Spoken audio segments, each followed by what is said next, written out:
Assalamu alaikum student, I am your ma'am, Ma'am Mahnur Riaz, and today we are going to describe our second lecture inorganic chemistry का part 1 है उसका आपके सामने। और ये हमारे पास लेक्चर आउटकम्स हैं। आयनाइजेशन एनर्जी और आयनाइजेशन पोटेंशियल के बारे में हम पढ़ेंगे, सीख चुके होंगे। Factor affecting the magnitude of ionisation potential देखेंगे, इलेक्ट्रॉन एफिनिटी देखेंगे, उनका ट्रेंड देखेंगे और उनके फैक्टर्स देखेंगे, इलेक्ट्रोनेगेटिविटी देखेंगे, उनके फैक्टर और उनके स्केल्स हैं कुछ, और साथ में ही हम रिडॉक्स पोटेंशियल के बारे में भी पढ़ेंगे। Okay, that's was your assignment.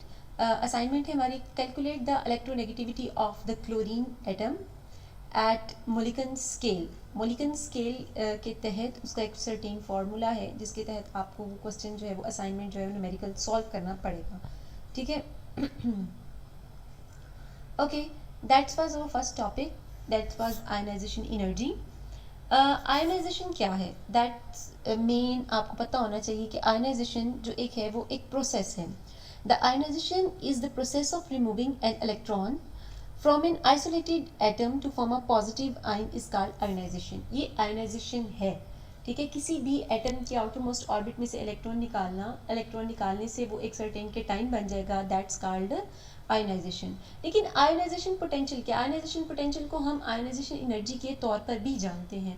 ये major of the amount of energy है, ये वो अमाउंट ऑफ एनर्जी है जो हम प्रोवाइड करते हैं, because that's was an endothermic process. जो हम एनर्जी प्रोवाइड करते हैं और किसी भी एटम के आउटर मोस्ट ऑर्बिट में से किसी भी गैसियस एटम के आउटर मोस्ट ऑर्बिट में से इलेक्ट्रॉन जब रिमूव करते हैं तो उसके निकालने के लिए हमें जो एनर्जी चाहिए होती है, that's energy is called ionisation energy. Student, हमेशा जो फर्स्ट आयनाइजेशन एनर्जी होती है, यानी किसी भी एटम की जो फर्स्ट एक इलेक्ट्रॉन निकाल लिया आपने, तो वो हमेशा लेसर होती है from their second ionisation energy से। जो फर्स्ट आयनाइजेशन एनर्जी होती है वो हमेशा कम होती है। क्यों? सेकेंड आयनाइजेशन एनर्जी क्यों ज़्यादा होती है? Third ionisation energy second ionisation energy से भी ज़्यादा होती है और फोर्थ वन उससे भी ज़्यादा होती है। ये इस वजह से होता है कि जब भी हम किसी एटम के आउटर मोस्ट ऑर्बिट में से इलेक्ट्रॉन निकालते हैं तो वो एक एनाइन बन जाता है, या केटाइन बन जाता है, सॉरी, वो केटाइन बन जाता है। तो जब वो केटाइन बनता है तो हम देखते हैं कि पहले हमने एक न्यूट्रल एटम में से इलेक्ट्रॉन निकालना था तो वो इजी होता है, लेकिन जैसे हम किसी केटाइन के अंदर से निकालना शुरू करते हैं तो वो बहुत ज़्यादा मुश्किल होता है। हमें ज़्यादा अमाउंट ऑफ एनर्जी जो है वो चाहिए होती है, क्योंकि न्यूक्लियस के अंदर मौजूद प्रोटॉन्स बहुत ज़्यादा हो जाते हैं और न्यूक्लियस के अपने आउटर मोस्ट इलेक्ट्रॉन्स पर जो है वो अट्रैक्शन बहुत ज़्यादा स्ट्रॉन्ग हो जाती है। दूसरे अल्फाज में अगर हम ये कहना चाहें कि आपकी किसी ने कोई चीज़ ले ली है तो आपको फ़ौरन होश आ जाती है, ओहो क्या हो गया, व्हाट हैपेंड, कि हमारी कोई चीज़ ले गया। तो इसी तरह न्यूक्लियस की एक चीज़ कोई ले गया तो फिर उसके बाद में होश आती है कि वो मेरा तो एक इलेक्ट्रॉन निकल गया, मेरे से तो किसी ने कोई चीज़ चोरी कर ली। तो फिर उसको होश आती है कि अब मैंने अपनी अट्रैक्शन मोर स्ट्रॉन्ग कर लेनी है अपने आउटर मोस्ट इलेक्ट्रॉन्स पर। फिर उसको फर्दर जो है वो निकालने के लिए, हमें फर्दर इलेक्ट्रॉन्स निकालने के लिए मजीद इलेक्ट्रॉन एनर्जी की ज़रूरत होती है। That's was our first equation, that's was for first ionisation energy and that's was for second ionisation energy. यहाँ पर हम एक न्यूट्रल एटम में से एक इलेक्ट्रॉन निकाल रहे हैं और यहाँ पर हम एक केटाइन में से एक इलेक्ट्रॉन जो है वो रिमूव कर रहे हैं। That's why this was more energy की ज़रूरत होती है हमें। यहाँ पर हमारे पास सर्टेन फैक्टर्स आते हैं। फैक्टर इफेक्टिंग नंबर 1 हमारे पास एटॉमिक रेडियाई होता है। स्टूडेंट्स, एटॉमिक रेडियाई में हमारे पास क्या होता है, जैसे जैसे एटॉमिक रेडियाई कम होता है in the across the period, क्योंकि हमने एटम का ट्रेंड पढ़ा है एटॉमिक रेडियाई का अपने प्रीवियस लेक्चर में, हम देखें तो atomic radii across the period क्या होता है, डिक्रीज होता जाता है।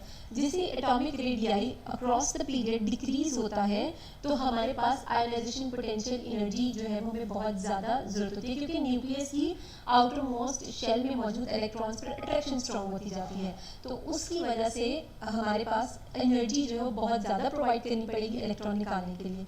लेकिन जैसे ही हम अक्रॉस द ग्रुप चाहते हैं तो क्योंकि शेल से इजाफा होता जाता है, न्यूक्लियस से डिस्टेंस दूर होता जाता है, तो हमारे पास इलेक्ट्रॉन निकालने के लिए हमारे जो है वो कम एनर्जी की जरूरत होती है, क्योंकि न्यूक्लियर अट्रैक्शन जो है वो कम हो जाती है। दूसरा शील्डिंग इफेक्ट भी इफेक्ट करता है, जो आगे है लिखा हुआ है। Effective nuclear charge, effective nuclear charge means जैसे जैसे आपका एटॉमिक नंबर बढ़ता जाता है, इफेक्टिव न्यूक्लियर चार्ज इंक्रीज होता जाता है, तो हमारे पास इलेक्ट्रॉन्स को टाइटली जो है वो न्यूक्लियस क्या करता है, बॉन्ड कर लेता है, तो आयनाइजेशन पोटेंशियल जो है वो डेफिनेटली इंक्रीज होता जाता है। शील्डिंग इफेक्ट क्या होता है, with an increase in the shielding effect ionisation potential decrease, क्यों? क्योंकि शील्ड किया जाता है, बेसिकली न्यूक्लियर की अट्रैक्शन को शील्ड कर देते हैं इलेक्ट्रॉन। एक शेल में मौजूद इलेक्ट्रॉन्स दूसरे शेल में मौजूद इलेक्ट्रॉन्स को क्या करते हैं?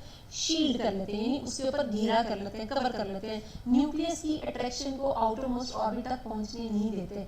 तो इस वजह से यानी पहुंचने देते हैं, लेकिन हम ये कहेंगे कि उतनी स्ट्रेंथ के साथ पहुंचने नहीं देते। That's called shielding effect. तो इस वजह से जो है वो शील्डिंग इफेक्ट जितना ज्यादा होगा उतना आयनाइजेशन पोटेंशियल कम होगा। Due to this shielding effect are loosely held and hence low ionisation potential. Penetration power, students, penetration power means inner electron, यानी S P D F subshell के जो है, अगर आपने एफ में से इलेक्ट्रॉन्स निकालने हैं तो दैट वाज मोर इजी। अगर आपने डी में से निकालने हैं, क्योंकि वो इनर इलेक्ट्रॉन है न्यूक्लियस की, उसके ऊपर अट्रैक्शन ज्यादा होगी तो हमें ज्यादा एनर्जी जो है वो प्रोवाइड करनी पड़ेगी। अगर हम मोर इनर आ रहे हैं, यानी अगर हम पी की तरफ आ रहे हैं डी से, तो उसकी और एनर्जी होगी। अगर एस से निकालें हैं तो डेफिनेटली उसकी मजीद एनर्जी होगी। Stability of half filled and full field orbitals. Okay, half filled orbitals हमारे पास क्या होते हैं? हमारे पास ट्रांजिशन एलिमेंट्स में आते हैं D10 एंड D5। जब D10 और D5 ऑर्बिटल्स की हम बात करते हैं ना, तो हमारे पास एटॉमिक ऑर्बिटल्स हाफ और फुल फिल्ड होते हैं, यानी वो एज अ कह लें आप कि वो इनर्ट काम करते हैं, वो किसी के साथ रिएक्ट नहीं करते, क्योंकि वो बहुत ज़्यादा स्ट्रॉन्ग होते हैं और स्टेबल होते हैं। जब स्टेबल होंगे तो आयनाइजेशन एनर्जी बहुत ज़्यादा हमें प्रोवाइड करनी पड़ेगी। किसी भी एटम के आउटमोस्ट इलेक्ट्रॉन में से एनर्जी लेंगे, वो कहेंगे इलेक्ट्रॉन लेने के लिए, वो कहेंगे एटम्स कि क्यों भाई हमें डिस्टर्ब कर रहे हो, हम तो न्यूट्रल हैं, हम स्टेबल हैं। तो अपनी स्टेबिलिटी को कंटिन्यू रखेंगे कि वो अपनी स्टेबिलिटी ज़ाया नहीं करना चाहते, इस वजह से हमें बहुत ज़्यादा एनर्जी प्रोवाइड करना पड़ेगी। प्रिंसिपल क्वांटम नंबर है, अगर हमारे पास greater the value of n होगा वैलेंस शेल के लिए, वैलेंस शेल इलेक्ट्रॉन के लिए, farther away this electron will be from the nucleus and hence lesser will be the force of attraction exerted by the nucleus on it। जितने ज़्यादा वो दूर होंगे प्रिंसिपल क्वांटम नंबर में, यानी जितना n नंबर ज़्यादा होगा, n हमारे पास होता है नंबर ऑफ ऑर्बिट्स। अगर प्रिंसिपल क्वांटम नंबर की बात करें, जितना ज़्यादा नंबर ऑफ ऑर्बिट्स होगा, यानी जितना ज़्यादा डिस्टेंस होगा, यानी अगर हमने चौथे या पांचवें ऑर्बिट्स में से इलेक्ट्रॉन लेने हैं तो डेफिनेटली हमें कम एनर्जी प्रोवाइड करनी पड़ेगी। अगर हमें दूसरे या पहले में से लेना है तो हमें ज़्यादा एनर्जी प्रोवाइड करनी पड़ेगी। आगे हमारे पास आ जाता है नेचर ऑफ द ऑर्बिट्स, कि हमारे पास कौन सा ऑर्बिट है और कौन सा नहीं। वही बात है कि n, हमारे पास एक ट्रेंड आता है ns lesser np lesser nd lesser nf, यानी बेसिकली हमारे पास ns की जो है वो नेचर कम होगी, np की ज़्यादा होगी और nd की ज़्यादा उससे ज़्यादा होगी और nf की उससे ज़्यादा होगी। The nature of the orbital of the valence shell from which the electron is to be removed also influence the magnitude of ionization potential। Order मैंने आपको पहले बता दिया है। इस ऑर्डर का मतलब ये होता है कि the relative order of the ease with which the electron residing in the orbital can be removed with, यानी हम ns फिर np फिर nd और nf जो है ना, उससे इलेक्ट्रॉन ज़्यादा हम निकाल सकते हैं। यानी nd nf से हम पहले इलेक्ट्रॉन निकाल सकते हैं, फिर nd से निकाल सकते हैं, फिर np से निकाल सकते हैं, फिर ns। n basically numbers of orbits होते हैं। Okay, that's was over ionisation energy. हमारे पास आयनाइजेशन एनर्जी के लिए यूनिट्स होते हैं, हम इसको किलो जूल पर मोल में या इलेक्ट्रॉन वोल्ट्स में इसको जो है वो हम बेसिकली मेजर करते हैं। हमारे पास आयनाइजेशन एनर्जी पीरियोडिसिटी और पीरियोडिक टेबल में होती है। जनरल ट्रेंड आयनाइजेशन एनर्जी का, जैसे मैंने आपको पहले बता दिया है कि फ्रॉम लेफ्ट टू राइट जाएं, क्योंकि अक्रॉस मूविंग रेडियस जो है पीरियड्स डिक्रीज होता जाता है, तो हमारे पास ज़्यादा अमाउंट ऑफ एनर्जी चाहिए होती है, इसका ट्रेंड है। अगर हम अक्रॉस द ग्रुप आए तो उसके लिए हमारे पास जो है वो कम एनर्जी चाहिए होती है, क्योंकि शेल्स का इजाफा हो जाता है, न्यूक्लियस से डिस्टेंस जो है वो ज़्यादा हो जाता है, न्यूक्लियर के अपने आउटर मोस्ट ऑर्बिट में मौजूद इलेक्ट्रॉन्स पर अट्रैक्शन क्या हो जाती है वो कम हो जाती है। तो that's was called ionisation energy. ठीक है, यहाँ तक होप सो आपको समझ लग गई होगी आयनाइजेशन एनर्जी की। अब हम अपना नेक्स्ट टॉपिक करते हैं, that was electron affinity. Student, ionisation energy थी वो अमाउंट ऑफ एनर्जी जो हम प्रोवाइड करते हैं किसी भी एटम के, किसी भी गैसियस एटम के आउटर मोस्ट ऑर्बिट्स में से इलेक्ट्रॉन को निकालने के लिए। इलेक्ट्रॉन एफिनिटी क्या है? Electron affinity of an atom और molecule is defined as the amount of energy released that's was provided energy and that's was energy released. वो एनर्जी जो हम रिलीज करते हैं या इलेक्ट्रॉन रिलीज करता है, sorry, when an electron is attached to a neutral atom, जब किसी भी इलेक्ट्रॉन जो किसी न्यूट्रल एटम के साथ अटैच करता है और molecule in the gaseous state to form a negative anion, जब वो एक नेगेटिव आयन बन जाता है, बेसिकली वो एक एनाइन बन जाता है, तो उसके नतीजे में, एक एनाइन बनने के नतीजे में जो एनर्जी रिलीज होती है, that's energy is called electron affinity. और ये भी बिल्कुल वही ट्रेंड है कि फर्स्ट इलेक्ट्रॉन एफिनिटी जो है वो कम होती है और सेकंड इलेक्ट्रॉन एफिनिटी हमेशा क्या होती है, वो ज़्यादा होती है। हमारे पास क्लोरीन का केस आता है, फॉर एग्जांपल अगर गैसियस एटम है क्लोरीन, उसके अंदर एक इलेक्ट्रॉन आप ऐड करते हैं तो वो एक एनाइन बन जाता है और इसकी इलेक्ट्रॉन एफिनिटी -349 किलोजॉल पर मोल हो जाती है। इसी तरह अगर हम एक ऑक्सीजन की बात करें तो फर्स्ट इलेक्ट्रॉन एफिनिटी जो है वो हमेशा लेसर होती है और सेकंड हमेशा ज़्यादा होती है। हमारे पास फर्स्ट इलेक्ट्रॉन एफिनिटी क्या है कि अगर एक इलेक्ट्रॉन आया तो उसकी इलेक्ट्रॉन एफिनिटी क्या होगी, माइनस, यानी ऑक्सीजन के अंदर एक इलेक्ट्रॉन आया तो -142 किलोजॉल पर मोल एनर्जी जो है वो प्रोवाइड हुई है। ठीक है, तो हमारे पास अब सेकेंड आयनाइजेशन एनर्जी कैसे ज़्यादा हो सकती है, वो इस तरह ज़्यादा होती है कि वो पहले एक एनाइन बन चुका है, उसके पास पहले ही इलेक्ट्रॉन ज़्यादा है, हम फर्दर इलेक्ट्रॉन ऐड कर रहे हैं, तो जाहिर बात है इलेक्ट्रॉन इलेक्ट्रॉन रिपल्शन तो होगी, क्योंकि पहले ही वो एक एनाइन बैठा हुआ है, उसके पास जो है इलेक्ट्रॉन ज़्यादा तादाद में है, तो फर्दर आप उसके अंदर इलेक्ट्रॉन डाल रहे हैं, तो इसका मतलब अगर आप उसके अंदर एक और इलेक्ट्रॉन जो है वो इंसर्ट करवा रहे हैं तो वो जो पहले मौजूद इलेक्ट्रॉन था वो रेजिस्ट करेगा, तो रेजिस्टेंस की वजह से एनर्जी रिलीज नहीं होगी, रेजिस्टेंस की वजह से एनर्जी हमें देनी पड़ेगी, हमें एनर्जी देकर उस इलेक्ट्रॉन को अंदर इंसर्ट करवाना पड़ेगा आउटर मोस्ट ऑर्बिट के अंदर। तो इस वजह से फर्स्ट आयनाइजेशन एनर्जी हमेशा नेगेटिव में होती है, दैट्स कॉल्ड एक्सोथर्मिक प्रोसेस, और सेकंड आयनाइजेशन एनर्जी हमेशा जो है वो एंडोथर्मिक होती है, क्योंकि हमें वो प्रोवाइड करनी पड़ती है। होप सो आपको यहाँ पर समझ लग चुकी होगी। ओके, हमारे पास 10 फैक्टर्स हैं, that's was nuclear charge, atomic size, electronic configuration. Student हमारे पास ये न्यूक्लियर चार्ज है, more the nuclear charge of an atom more strongly will be the attraction addition of electron, therefore electron affinity increase as the nuclear charge increases. जैसे nuclear charge increase करता है तो हमारे पास इलेक्ट्रॉन एफिनिटी भी increase करती है, क्योंकि ज़्यादा इलेक्ट्रॉन होंगे तो ज़्यादा इलेक्ट्रॉन, मतलब बेसिकली जितने इलेक्ट्रॉन ज़्यादा होंगे उतने प्रोटॉन ज़्यादा होंगे, तो न्यूक्लियस पर अट्रैक्शन ज़्यादा होगी, तो हमें आउटर मोस्ट ऑर्बिट डालने के लिए, इलेक्ट्रॉन डालने के लिए क्या करेगी, वो इंक्रीज कर जाएगी। ओके, नेक्स्ट हम करते हैं atomic size. Smaller the size of an atom, जितना छोटा एटॉमिक साइज होगा will be the distance between the extra electron and the nucleus. Extra electron से और न्यूक्लियस से डिस्टेंस जितना ज़्यादा स्मॉलर होगा, इलेक्ट्रोस्टैटिक फोर्सेज ऑफ अट्रैक्शन, जाहिर बात है कशिश की कुव्वतें उतनी ज़्यादा क्या हो जाएंगी, स्ट्रॉन्ग हो जाएंगी, तो इलेक्ट्रॉन एफिनिटी उतनी ज़्यादा क्या होगी, हायर होगी, क्योंकि रिलीज एनर्जी बहुत ज़्यादा होगी। इलेक्ट्रॉनिक कन्फिगरेशन हमारे पास आती है, atom having the stable electronic configuration, those having completely filled और exactly half filled outer orbits do not show much tendency to do extra. जैसे हमारे पास इलेक्ट्रॉन आयनाइजेशन एनर्जी के बारे में था कि अगर हमारे पास हाफ फील्ड और फुल फील्ड होंगे तो वो ज़्यादा स्टेबल होंगे, तो इसी तरह यहाँ पर भी हमारे पास ट्रेंड आता है कि अगर वो कम्प्लीटली फील्ड या हाफ फील्ड होंगे तो वो रेजिस्ट करेंगे और उनकी आयनाइजेशन इलेक्ट्रॉन एफिनिटी क्या होगी, वो कम होगी, हैव ईदर जीरो और वेरी लो इलेक्ट्रॉन एफिनिटीज। लेकिन जैसे दूसरे एटम आते हैं तो उनकी फिर आयनाइजेशन एनर्जी जो है वो डिक्रीज और इंक्रीज कर जाती है, एटॉमिक रेडियस इंक्रीज करने से and increase with the decrease screening effect by the inner electron और शील्डिंग इफेक्ट के डिक्रीज करने से। ओके स्टूडेंट्स, इलेक्ट्रॉन एफिनिटी जो है वो हमारे पास पीरियोडिक ट्रेंड में अक्रॉस द पीरियड जो है वो इंक्रीज करती है और डाउन द ग्रुप जो है वो हमारे पास डिक्रीज करती है। सबसे पहले हमारे पास आता है redox potential. What is redox? Basically redox is the combination of two words. हमारे पास जो रिडॉक्स है वो दो वर्ड्स का कॉम्बिनेशन है। Number one is red and other is ox. Red mean reduction and ox mean oxidation. आप पहले भी इसके बारे में पढ़ चुके होंगे कि हमारे पास जब भी रिडक्शन होती है तो उसके अंदर हमारे पास रिमूवल ऑफ ऑक्सीजन होता है और जब भी ऑक्सीडेशन होती है तो एडिशन ऑफ ऑक्सीजन होता है। और अगर हमारे पास हम हाइड्रोजन का केस लें तो ऑक्सीडेशन में हमारे पास रिमूवल ऑफ हाइड्रोजन होता है और रिडक्शन में हमारे पास एडिशन ऑफ हाइड्रोजन होता है। स्टूडेंट हमें भी बहुत ज़्यादा डिफ़िकल्टी आती थी, पहले समझ नहीं लगती थी कि ऑक्सीडेशन और रिडक्शन को याद कैसे करें, जब भी ऑक्सीडेशन और रिडक्शन इलेक्ट्रॉन के केस में आती है तो थोड़ी डिफिकल्टी हो जाती है।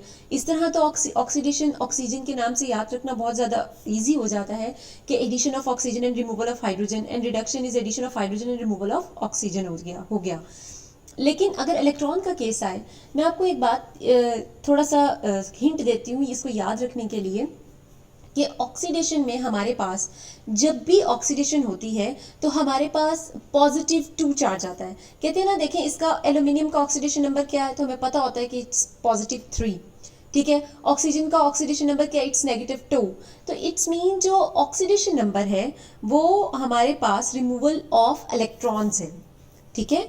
ऑक्सीडेशन, जैसा कि मैंने आपको पहले बताया एल्यूमिनियम का केस है स्पेसिफाइड, उसमें देखें कि जब भी हमारे पास रिमूवल ऑफ इलेक्ट्रॉन्स होगी तो ऑक्सीडेशन होगी, और जब एडिशन ऑफ इलेक्ट्रॉन होगी तो दैट्स कॉल्ड हमारे पास रिडक्शन होगी। ओके, अब मैं आपको एक बात बताती हूँ कि हमारे पास यहाँ पर डेफिनेशन है, what is redox potential. Redox potential also known as reduction oxidation potential. What is potential? Potential is basically the ability, potential जो है वो basically is the ability of an atom to lose electron और gain electron. किसी भी atom की वो tendency कि वो कितने इलेक्ट्रॉन लूज कर रहा है, कितने इलेक्ट्रॉन गेन कर रहा है, that is called its redox potential. It is a measure of the tendency of a chemical species to acquire electron from और loose electron to an electrode. ये बेसिकली हम इलेक्ट्रोकेमिस्ट्री में रिडॉक्स पोटेंशियल के बारे में बहुत ज़्यादा पढ़ते हैं। किसी भी इलेक्ट्रोड पे ऑक्सीडेशन होना या रिडक्शन होना, उसके बारे में हम यहाँ पर देखते हैं। And thereby be reduce और ऑक्सीडाइज रिस्पेक्टिवली, यानी वहाँ पर वो खुद रिड्यूस हो जाए या ऑक्सीडाइज हो जाए वो एलिमेंट, क्योंकि हम आमतौर पर इलेक्ट्रोड जो है वो उसी मेटल का बनाते हैं जिसकी ऑक्सीडेशन हमने या रिडक्शन करनी होती है। हम इलेक्ट्रोड पोटेंशियल को मेजर करते हैं वोल्ट्स में और मिली वोल्ट्स में इसको मेजर किया जाता है। हमारे पास एक इक्वेशन है, मैं आपको लिखाती हूँ, आप साथ लिखें। A minus gives us A positive plus 2 electrons। Basically यहाँ पर क्या हुआ है, मैं आपको दोबारा रिपीट कर रही हूँ। A minus gives us A plus 2 negative. जो A माइनस है वो एनाइन है, उसमें से दो इलेक्ट्रॉन निकल गए तो वो एक केटाइन A प्लस बन गया, A पॉजिटिव एक केटाइन बन गया है। तो यहाँ पर जो A माइनस है वो क्या हुआ है, वो ऑक्सीडाइज हो गया है। A माइनस जो एनाइन है वो ऑक्सीडाइज हो गया है। It has the ability to donate electron. जो A माइनस है उसके पास एबिलिटी है कि वो इलेक्ट्रॉन डोनेट करे। This is called potential. यानी अभी मैंने आपको पहले भी बताया कि वो एबिलिटी के कोई एटम कितने इलेक्ट्रॉन्स डोनेट करता है या गेन करता है, this is called it's potential. अगर हम एक और केस लें, B के टाइम के अंदर 2 इलेक्ट्रॉन ऐड करें, B positive plus 2 electron gives us B negative. It's mean कि अगर हम के टाइम के अंदर 2 इलेक्ट्रॉन डालें तो वो एक एनाइन बन जाएगा। ये इंट्रोड्यूस करवाएं। It is reduce, it means B positive is reduce क्योंकि उसने इलेक्ट्रॉन जो है वो गेन किया है। This has the ability to accept the electron, तो that's why they are called reduced. The ability of ion या एनाइन वगैरह की एबिलिटी जो है वो हमारे पास पोटेंशियल कहलाती है। हमारे पास जो स्पीशी है A/A प्लस, यानी ऊपर वाले केस में जो हमारे पास आ रही है वो रिडॉक्स पेयर कहलाता है, ठीक है। ये हमारे पास रिडॉक्स पोटेंशियल के बारे में था। अब हम अपना टॉपिक जो है वो आगे मूव करते हैं। हमारे पास आता है इलेक्ट्रोनेगेटिविटी। ये मेन टॉपिक है आपका, बहुत इंपॉर्टेंट है। इसमें पॉलिंग स्केल जो है वो लॉन्ग क्वेश्चन के तौर पर आ जाता है। What is electronegativity? Basically, electronegativity is a measure of the tendency of an atom to attract a bonding pair of electron. Basically, electronegativity किसी भी एटम की वो पावर है कि किस लिहाज से, किस पावर से वो जो इलेक्ट्रॉन है, शेयर्ड पेयर्ड इलेक्ट्रॉन, उसको अपनी तरफ अट्रैक्ट करता है। That's called its electronegativity. एक स्केल हमारे पास आया था, पॉलिंग साइंटिस्ट था जिसने हमें एक स्केल दिया था, इस वजह से उसके नाम पर उसको पॉलिंग स्केल कहते हैं। उसने कहा था कि फ्लोरीन जो है वो हाईली इलेक्ट्रोनेगेटिव एलिमेंट है, अ वैल्यू ऑफ 4.0। उसने इसको स्टैंडर्ड रख के बाकी तमाम एलिमेंट्स की इलेक्ट्रोनेगेटिविटी जो है वो फाइंड आउट की है, जैसे सीजियम की और फ्रेंसियम की, which is the best least electronegative element है। Pattern of electronegativity periodic table के अंदर आपने ये देखना है कि जब भी हम फ्लोरीन की तरफ जाएं, अगर हम मूव कर रहे हैं फ्रॉम राइट टू लेफ्ट या फ्रॉम डाउन टू अप, तो हमारे पास जब भी पीरियोडिक टेबल की ये फ्लोरीन की इलेक्ट्रोनेगेटिविटी आएगी वो हमेशा ज़्यादा होगी, एलिमेंट्स की इलेक्ट्रोनेगेटिविटी हमेशा ज़्यादा होगी। फॉर एग्जांपल अगर हम पीरियोडिक टेबल में लेफ्ट से राइट मूव कर रहे हैं तो फ्लोरीन की तरफ पीरियड्स में, तो फ्लोरीन तक जाते जाते एलिमेंट्स की इलेक्ट्रोनेगेटिविटी बहुत ज़्यादा होती जाएगी। अगर हम डाउन टू अपवर्ड जा रहे हैं फ्लोरीन की तरफ तो उसकी इलेक्ट्रोनेगेटिविटी जो है वो ज़्यादा होती जाएगी। आगे हम एक केस लेते हैं, ट्रेंड इन इलेक्ट्रोनेगेटिविटी अक्रॉस पीरियड, कि पीरियड के अक्रॉस क्या है आपको पता है, मैंने अभी आपको बताया कि अक्रॉस द पीरियड अगर हम फ्लोरीन की तरफ जा रहे हैं तो हमारे पास इलेक्ट्रोनेगेटिविटी हमेशा ज़्यादा होती जाएगी। क्यों ज़्यादा होगी? ये केस वही है जिसमें साइज छोटा होता है और न्यूक्लियस की आउटर मोस्ट इलेक्ट्रॉन पर अट्रैक्शन स्ट्रॉन्ग हो जाती है। इस तरह अगर कोई पास से इलेक्ट्रॉन आ भी रहा है ऑर्बिट के अंदर या एनाइन बन भी रहा है तो वो बहुत इजीली उस इलेक्ट्रॉन को क्या करेगा, गेन कर लेगा। आर्गोन को हम इसमें नहीं लेते क्योंकि आर्गोन जो है बॉन्ड फॉर्मेशन में पार्टिसिपेट नहीं करती। हम इलेक्ट्रोनेगेटिविटी सिर्फ उन्हीं एलिमेंट्स की लेते हैं जो बॉन्ड फॉर्मेशन में पार्टिसिपेट करती हैं। ओके, नेक्स्ट ट्रेंड है फ्रॉम डाउन द ग्रुप। अगर हम अप टू डाउनवर्ड आए, फ्लोरीन से नीचे क्लोरीन, ब्रोमीन, आयोडीन, एस्टेटिन की तरफ आए तो वहां पर हमारे पास इलेक्ट्रोनेगेटिविटी डिक्रीज होती जाती है। लेकिन अगर हम उल्टा चलें, फ्रॉम डाउन टू अपवर्ड जाएं तो फ्लोरीन की तरफ जाते हुए हमारे पास इलेक्ट्रोनेगेटिविटी हमेशा क्या होती जाती है, इंक्रीज करती जाती है। स्टूडेंट ये हमारे पास इनका ट्रेंड था। ये नेक्स्ट हमारे पास पॉलिंग स्केल्स ऑफ इलेक्ट्रोनेगेटिविटी आ गया है, ये बहुत इंपॉर्टेंट है, इसके आपको नोट्स भी मिल जाएंगे, आपने यही करना है। Polling scale of electronegativity, polling ने बेसिकली बॉन्ड एनर्जीज की बुनियाद पर ना, बॉन्ड एनर्जीज को स्टैंडर्ड रखते हुए उसने हमें एक स्केल दिया था जिसके थ्रू हम क्या करते हैं, किसी भी एटम की जो है वो इलेक्ट्रोनेगेटिविटी जो है वो फाइंड आउट कर लेते हैं। Pauling used the concept of bond energy. Consider a bond A and B between two dissimilar atoms. दो dissimilar atoms के दरमियान आपने बॉन्ड बनाना है क्योंकि दो dissimilar atoms मिलकर एक मॉलिक्यूल बना रहे हैं। बॉन्ड एनर्जीज उन्होंने कहा है कि हमारे पास मॉलिक्यूल ए की भी होगी, बी की भी होगी और ए और बी की भी होगी। क्योंकि ए के अंदर भी प्रोटॉन इलेक्ट्रॉन है, बी के अंदर भी प्रोटॉन इलेक्ट्रॉन है, उनकी आपस की बॉन्ड एनर्जीज भी होंगी और आफ्टर बॉन्डिंग फॉर्मेशन जब ए और बी का बॉन्ड बन जाएगा तो उसके बाद भी उनकी कुछ ना कुछ एनर्जीज होंगी। उसको हम रिप्रेजेंट करते हैं एनर्जी ऑफ एटम ए की ए के साथ बॉन्ड एनर्जी, बी की बी के साथ बॉन्ड एनर्जी और ए और बी की बॉन्ड एनर्जी। उन्होंने कहा it is clear that the energies of A and B is almost, हमेशा जब भी दो एटम एक दूसरे के पास आएंगे तो उनकी bond energies due to the formation of bonding उनकी बॉन्ड एनर्जी क्या हो जाएगी, इंक्रीज करती जाएगी। कहते हैं bond energy is almost greater than the geometric mean of the energies of A and B. A atom A की आपस में यानी इलेक्ट्रॉन और प्रोटॉन की जो बॉन्ड एनर्जी है या बी की आपस में इलेक्ट्रॉन और प्रोटॉन की जो बॉन्ड एनर्जी है उस बॉन्ड एनर्जी से हमेशा ए और बी की बॉन्ड एनर्जी क्या होती है, ज्यादा हो जाती है। वो उन्होंने एक्सप्रेशन नीचे शो कर दिया, उसका अंडर रूट लेकर उसका एक्सप्रेशन उन्होंने शो कर दिया क्योंकि उन्होंने कहा था ज्योमेट्रिक मीन लेना है आपने। ये अंडर रूट उसका ज्योमेट्रिक मीन है 1/2 इसकी वैल्यू होती है अंडर रूट की। द डिफरेंस हमारे पास जो between A and B and is called ionic resonance energy, उसको हम हमेशा आयोनिक रेजोनेंस एनर्जी कहते हैं, of A and B bond and is denoted by delta A and B. Delta sign, del sign is used for the difference. This is thus given by delta A minus B is equal to, आपने bond energy A की लिखनी है और बाद में उसकी geometric mean में से उसका डिफरेंस ले लेना है। इसको हमने लिख दिया। उन्होंने कहा कि ये हमारे पास नीचे इक्वेशन आ रही है, we are convenienced by the various calculation that under root del A minus B is a measure of the partial ionic character of A and B covalent bond. Actually del A and B under root increase with the increase of ionic character. जैसे ही आपका ionic character increase करेगा वैसे ही आपकी bond energies जो है वो increase करती जाएंगी। It's mean इनका आपस में direct का relationship है। उन्होंने आगे कहा है values also increase with the increase in the electronegativity difference. जितना इलेक्ट्रोनेगेटिविटी डिफरेंस ज्यादा होगा दो एटम्स के दरमियान तो उनकी बॉन्ड एनर्जी भी उतनी ज्यादा होती जाएगी। इस एक्सप्रेशन को उन्होंने आगे एक्सप्लेन कर दिया है, डायरेक्टली प्रोपोर्शनल का साइन खत्म किया तो हमारे पास प्रोपोर्शनैलिटी कांस्टेंट आ गई, इसकी एक सर्टेन वैल्यू होती है जो आपके सामने लिखी हुई है 0.208 which comes from the conversion of experimental value A minus B measure in kilocalories per mole, और इसको इलेक्ट्रॉन वोल्ट में भी हम इसको मेजर करते हैं और ये हमारे पास एक एक्सप्रेशन आ गया है। स्टूडेंट ये तो हमारे पास पॉलिंग स्केल के बारे में है। अगर आपको किसी चीज़ की समझ नहीं लगी तो आप मुझे प्लीज़ ज़रूर जो है वो फीडबैक दीजिएगा। आगे उन्होंने कहा है इस स्केल के तहत हमने ना पॉलिंग स्केल के तहत हमने फ्लोरीन की इलेक्ट्रोनेगेटिविटी को एज अ स्टैंडर्ड फिक्स कर दिया था और इसके बाद हमने फर्दर जो है वो इलेक्ट्रोनेगेटिविटीज जो है वो हमने फाइंड आउट की हैं। एक नेक्स्ट स्केल है हमारे पास मुलिकन स्केल। स्टूडेंट मैंने आपको जो असाइनमेंट दी है वो आपने मुलिकन स्केल के तहत ही करनी है। आपने नेट से आयनाइजेशन एनर्जी और आयनाइजेशन पोटेंशियल या आयनाइजेशन एनर्जी की वैल्यू और इलेक्ट्रॉन एफिनिटी की वैल्यू ढूंढनी है क्लोरीन की और उनका डिफरेंस लेकर उनको 5.6 पे डिवाइड करके आपने आंसर निकाल के मुझे वो भेजना है। ओके हम मुलिकन स्केल को पढ़ना स्टार्ट करते हैं। बेसिकली मुलिकन स्केल क्या है?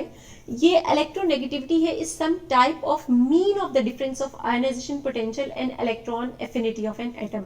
किसी भी एटम की आयनाइजेशन पोटेंशियल और electron affinity it's mean the amount of energy to remove an electron from a gaseous atom and to attract the electron, क्योंकि इलेक्ट्रॉन एफिनिटी जो है वो एनर्जी जो है वो गेन होती है, तो इस जो इलेक्ट्रॉन ऐड करते हैं उसके नतीजे में जो एनर्जी रिलीज होती है दैट्स कॉल्ड इलेक्ट्रॉन एफिनिटी। तो उनका दोनों का जो डिफरेंस आता है उसका मीन उन्होंने 5.6 निकाला है। कहते हैं उस पर आप डिवाइड करेंगे तो आपके पास जो स्केल निकलेगा उससे हम किसी भी चीज की जो है वो इलेक्ट्रोनेगेटिविटी जो है वो क्या करते हैं, फाइंड आउट कर देते हैं। आयनाइजेशन पोटेंशियल हमें क्या बताता है? कहते हैं आयनाइजेशन पोटेंशियल जैसे इंक्रीज करता है वैसे ही हमारे पास जो है वो इलेक्ट्रोनेगेटिविटी की वैल्यू जो है वो इंक्रीज करती जाती है। High value of ionisation potential indicate that it is difficult to remove an electron from an atom और in other words the atom has greater attraction for electron. जैसे ही, क्योंकि रिमूव करना मुश्किल हो जाएगा, उसकी अट्रैक्शन स्ट्रांग होगी, किसी भी न्यूक्लियस की अपने आउटर मोस्ट इलेक्ट्रॉन्स पर अट्रैक्शन स्ट्रांग होगी तो वो इजीली क्या करेगा, इलेक्ट्रॉन ले लेगा। इसकी वजह से हमारे पास इलेक्ट्रोनेगेटिविटी की वैल्यू क्या होगी, वो भी इंक्रीज होगी। और हम आगे चलते जाएंगे तो हमारे पास इलेक्ट्रॉन एफिनिटी का भी यही केस होगा। It means that greater electron affinity, greater value of ionisation potential and greater electron affinity both indicates greater electron negativity. इसके लिए हम XAM लेते हैं और electronegativity of atom of A on Mulliken scale है। द फैक्टर 1/5.6 इक्वेशन में एक constant है, प्रोपोर्शनैलिटी कांस्टेंट कहलाता है। इसको हम स्केल एडजस्टमेंट फैक्टर भी कहते हैं। और स्टूडेंट ये हम इलेक्ट्रॉन वोल्ट्स और किलो केल्विन पर मोल में इसको किलो कैलोरीज पर मोल में इसको क्या करते हैं, फाइंड आउट करते हैं। हमारे पास इसमें 3 जो है वो बेसिकली बॉन्ड्स वैल्यूज आती हैं, जिसमें हमारे पास AB बॉन्ड लेते हैं जब वो न्यूट्रल होता है, जब A नेगेटिव होता है यानी A एनाइन होता है और B केटाइन होता है, तो हमारे पास हमेशा क्या होती है, आयनाइजेशन पोटेंशियल A की हमेशा ग्रेटर होती है। जब हमारे पास A केटाइन होता है और B एनाइन होता है तो हमेशा B की वैल्यू जो है ज्यादा होती है, वो ग्रेटर आयनाइजेशन पोटेंशियल होती है, उसकी इलेक्ट्रोनेगेटिविटी हमेशा ग्रेटर होती है। इससे ये पता चला कि आयनाइजेशन एनर्जी और इलेक्ट्रॉन एफिनिटी के डिफरेंस से हमारे पास इलेक्ट्रोनेगेटिविटी आती है, और जिस एटम की इलेक्ट्रोनेगेटिविटी यानी जो हाईली एनाइन है, जो नेगेटिव आयन रखता है, उसकी इलेक्ट्रोनेगेटिविटी हमेशा क्या होती है, ज्यादा होती है। स्टूडेंट ये आज का लेक्चर था, यानी हमारा लेक्चर सेकंड जो है वो कंप्लीट हो गया यहाँ तक, और होप सो, मुझे उम्मीद है आपको इसकी समझ लगी होगी। ओके स्टूडेंट्स, अल्लाह हाफिज।